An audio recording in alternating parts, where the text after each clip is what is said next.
Makino's party bar might have been the clearest clue Oda has given us about how One Piece will end, thanks to chapter 1157. Throughout the series, bars keep appearing, from Makino's, of course, to Shakky and Ida's in the ongoing King Harold flashback. And when you look at them together, they form a pattern that hints at the world's future after Luffy becomes Pirate King. So in this video, we'll look at 3 main points. First, the small but important clue, Makino's bar. Second, how Shakky and Ida's bar changes our understanding of the way the world works.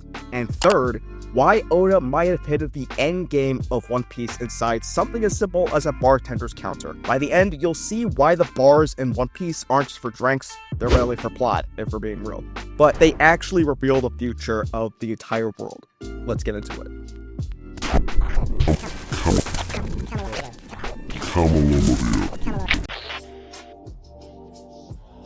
The very first time we meet Luffy, like page 1, chapter 1, square 1 of One Piece, he's not on a boat, he's not training in the mountains, he's not even hanging out with Garp or Ace, he's in a bar, Makino's bar. And look, Oda could have started this story anywhere. He could have thrown us into some full flashback of Garp screaming justice while he beats the shit out of his grandson, but no.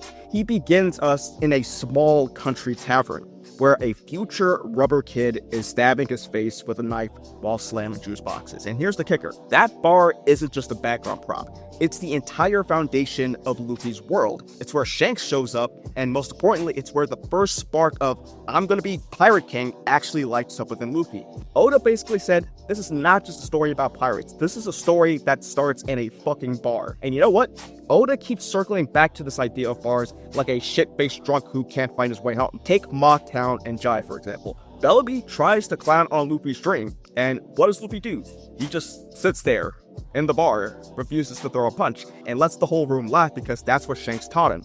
Bars are where that worldview gets hammered into him. And then you've got Colin from Elbaf, a straight-up Luffy clone if Oda ever drew one. Where is he hanging out? At a bar. Where's his biggest character beat? Right there, echoing that same setup. And Shanks, dude is running the same playbook on a giant kid that he ran on Luffy in chapter 1. Boy begs to join, Shanks shuts him down, and the female bartender smooths it over. So why does this matter? Because Oda could have started anywhere, but he chose a bar, and when you think about it, that choice is kind of insane. And Oda doesn't plan a scene like that by accident. He wanted us to feel that bars are merely community hubs, neutral zones, and places where soon-to-be legends like Luffy himself take root. But here's the thing, Makino's bar isn't the only one. Once you see where else Oda uses this exact setup, the pattern becomes impossible to ignore. You think Makino's the only one pulling this off? Hell no. Oda doubles down with Shakky's ripoff bar, and this is where shit gets really interesting. Shakky isn't just some retired pirate chain-smoking in the corner. Her bar is infamous. Pirates roll in, wallets empty, egos big, and somehow she makes them sit the fuck down, have a drink, and actually behave. That is her whole power. In the King Harold flashback, we actually see that Shakky's first ripoff bar was on Hachinosu, the pirate island itself, the goddamn hive of scum and villainy. If you could get pirates to respect your turf there, you're not just running a bar, you're creating a neutral zone in the middle of hell. And that's what Oda's showing us. Bars are more than just backdrops. They could be about the host. And with Shakky, Oda shows us how one woman can tame even the Rocks pirates without ever throwing a punch. Her bar works because she bends the atmosphere around her. Loki, kind of like Kakurosaki. I mean, we never saw Hancock use it firsthand, but when you think about it, it kind of makes sense that her beauty itself is sort of like a unique form of Kakurosaki. And here's where it gets really interesting. On Amazon Lily, the Kuja straight up worship the idea that strength is beauty, but Elbaf isn't there yet. Right now, it's caught in a cultural split. Old school warriors who think only muscles and dying in battle determine worth, and a younger generation leaning towards peace and negotiation. That's where Shakky and Ida's bars serve as the bridge. Shakky doesn't need to crack skulls, though that'd be hot. Her presence does the heavy lifting. Ida doesn't need to rally an army, she opens her doors. Their bars represent another kind of strength.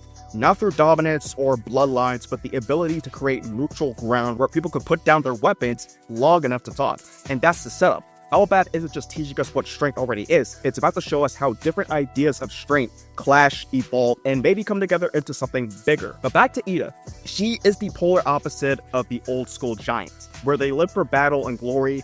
She's kind and caring and way more well-read than you'd expect from people defined by their axes. She values all life, no matter how small, and she despises arrogance. She even decked Harold once for roughing up some humans. So when she opened her bar, it was an extension of her worldview, a place where arrogance had no seat, where anyone who walked through those doors, be it a giant, a human, or pirate, was treated with dignity and a neutral zone to back Harold's dream of diplomacy. But Shakky and Ida weren't just creating safe spaces. What really powers their bars, and what ties all this together into Elbaf's future, is love.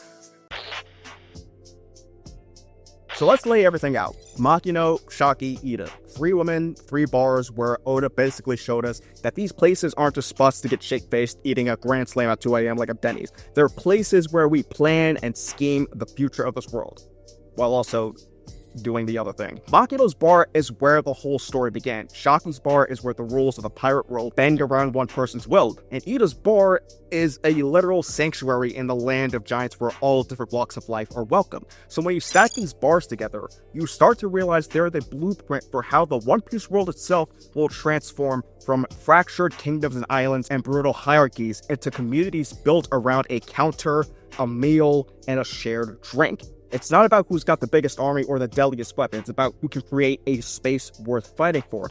And this is where the bar stuff stops being all cutesy and turns into some real endgame shit. Because at some point, the story has to answer the question, whose version of freedom actually wins? On one side, you got Luffy, with his whole vibe being Makino's bar. Doors open, everyone welcome, sit your ass down, grab a drink, laugh your lungs out, and dream as loud as you want. That is freedom rooted in love. On the other side, you got Blackbeard. His bar is Hachinosu, chaos, backstabbing, exploitation, everybody clawing and fighting for scraps, freedom through domination, where the only rule is whoever's the coldest lives to see another round. So the final inevitable fight is not just a contest of who's got the bigger hockey dick. It's the ideological clash Oda's been cooking up since day one. Who can create a space worth fighting for? Who gets to define what freedom really means when the dust settles? And spoiler alert, the winner isn't just going to be the strongest, it's going to be the one who makes the world feel like home. And what's crazy about this whole setup is that it might directly connect to Laugh Tale, because I think it's pretty clear that the One Piece will be the tangible thing to bring about the widespread change the world desperately needs as it continues to suffer under the oppressive hands of the world government. This would definitely call for the world's biggest party, as we've speculated for years. So it makes sense how the end of One Piece might also serve as a giant metaphor for New Year's Day, which I broke it down in this video right here.